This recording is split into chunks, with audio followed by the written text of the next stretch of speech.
ಬೀಜಾಮೃತ ಮಾಡುವ ವಿಧಾನ: 5 ಲೀಟರ್ ನೀರಿಗೆ 1 kg ನಾಟಿ ಹಸುವಿನ ಸಗಣಿನ ರಾತ್ರಿಯೆಲ್ಲ ಕಟ್ಟಿ ಬಿಟ್ಟಿದ್ದೀನಿ. ಅದನ್ನು ಬೆಳಗ್ಗೆ ಎದ್ದು ಇದರ ಇಸುಕಿ 5 ಗ್ರಾಮ್ ಸುಣ್ಣನ ನೀರಲ್ಲಿ ಕಲಸಿ ಅದಕ್ಕೆ ಹಾಕ್ತಾಯಿದ್ದೀನಿ.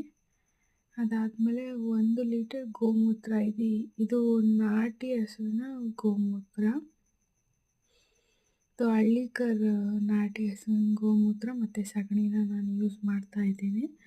ಇದು ಸುಭಾಷ್ ಪಾಳೇಕರ್ ಕೃಷಿ ಪದ್ಧತಿಯಲ್ಲಿ ಮೊದಲನೆಯ ಪಿಲ್ಲರ್ ಇದು ಬೀಜಾಮೃತ. ಇದಾದಮೇಲೆ ನಾನು 1 ಮುಷ್ಟಿಯಷ್ಟು ಹುಟ್ಟದ ಮಣ್ಣನ್ನು ಹಾಕಿ ಕಲಿಸ್ತಾ ಇದ್ದೀನಿ.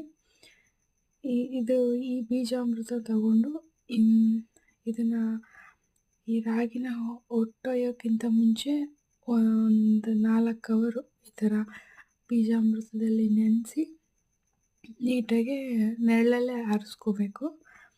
ಇದನ್ನು ನಾನು ನೆರಳಲ್ಲೇ ಆರಿಸ್ತಾ ಇದ್ದೀನಿ. ಒಂದು 2-3 ಅವರ್ ಆದಮೇಲೆ ನಾನು ಇದನ್ನು ತಗೊಂಡೋಗಿ ಹೊಟ್ಟೊಯ್ತೀನಿ.